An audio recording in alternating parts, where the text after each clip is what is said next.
makasama po natin si Ginoong Arnel Malasica. Siya po ang building manager ng Prince David Condominium. Magandang hapon po, sir. Sa ngayon, kumusta na po yung mga tenants po ng building? Sa ngayon po, medyo nag-alisan muna sila kasi medyo masala mga flooring, pero wala na pong casualty, wala na pong any damage sa building. Apo. So hanggang ngayon po, may amoy pa rin? Wala na po nga. Wala na po. Pero for safety reasons, hindi muna sila bumalik. Pero pwede rin po sila mag-stay kung gusto na, pero wala na pong damage, wala na pong... Opo. Doon po ba sa, nagkaroon na ba sa panig nyo rin ng investigasyon kung ano yung maaari talaga na sumabog doon o nasunog doon sa garbage? Wala na pong nasumabog.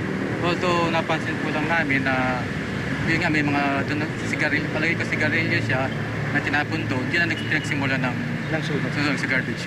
Opo.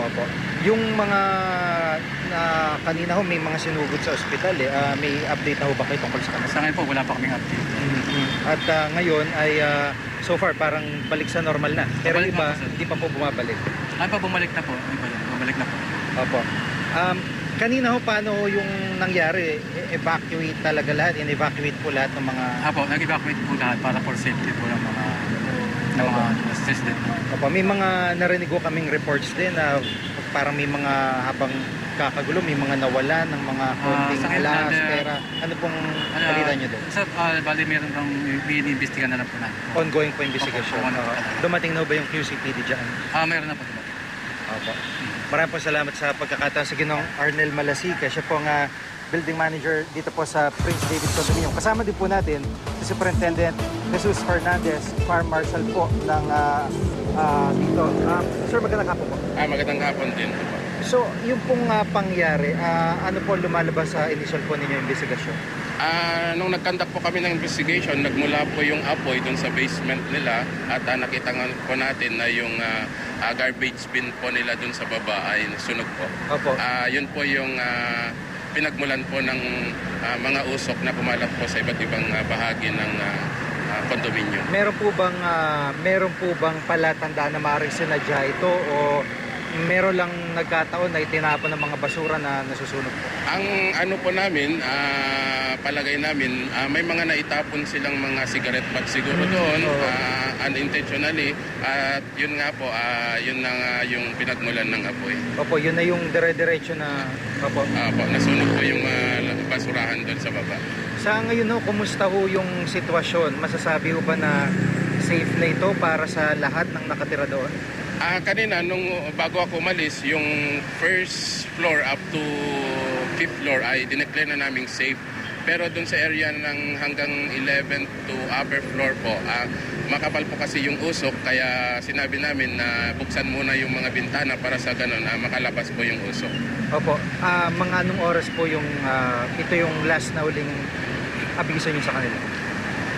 Sabi namin na kung medyo lumabas na yung mga usok, pwede na silang pumasok po para sa ganun, safe naman po sila dun sa area. Opo, so walang peligro na sisiklab pa ulit yung talaga kontrolado na po? Opo, fire out na po kanina, mga 2 past 2 kami nag-fire out po doon. Opo, sa ngayon ba may mga tao pa kayo ng BFP sa loob para totally i-assess yung kaligtasan po ng lahat? Yung investigator ko kanina, umalis na mga past 5 na siguro, na-declare naman na nating safe yung area. Nasa management na kung ano pa yung patuloy nilang gagawin para sa ganun, makita nila yung assessment at pwede na nilang pasukin yung ibang residente pa. Opo, so ang tinitingnan nyo rito, mga upos ng sigarilyo na buhay pa ay dinerecho na sa basura ng yung pinaka-garbage chute po ng kondo. Opo. Pina-overhaul ko na rin po yung basurahan at wala na nga pong posibleng dahilan na sumiklap pa yung apoy doon. Opo, nais lang po namin confirm, meron ho bang pagsabog na nangyari o ano po yung nire-report po nung ilan na may narinig daw po? Opo, ayon po sa residente ng 908, narinig niya po na sumabog doon yung area nila at tumalapon nga po yung saksakan ng aircon nila. Ayon po ay sanhi ng backdraft na tinatawag namin. Kasi ayon sa kanya, nung tumapon siya sa garbage bin, tumilapon siya gawa ng yung intake ng oxygen dun sa area ay nagbibigay ng panibagong oxygen doon para sa ganun magkaroon ng continuous na combustion. Yun po ay natural na reaction kung enclosed yung area. Opo, at pero sa panig ho ng BFP ay meron ho bang nadala din sa ospital na Sa panig po ng BFP, wala po. Safe po lahat yung mga tao natin, except yung mga dun sa residente po na meron tayong mga pito na dinala po sa ospital. opo, may mga reports ho na may mga nawalan. Ano po ang update niyo tungkol dito? Before po silang lumabas yung mga tao ko kanina, lahat po ng pumasok, pinakapkapan ko sa guard at sigurado namin na wala pong mga naibulsa or anuman para sa ganon. Nakita naman natin kanina dun sa screen na talagang kinapkapan ng gwardiya. At yun nga, may reported na laptop na yung isang ginang kanina nakwento sa akin na hindi niya alam kung saan naiwan yung laptop.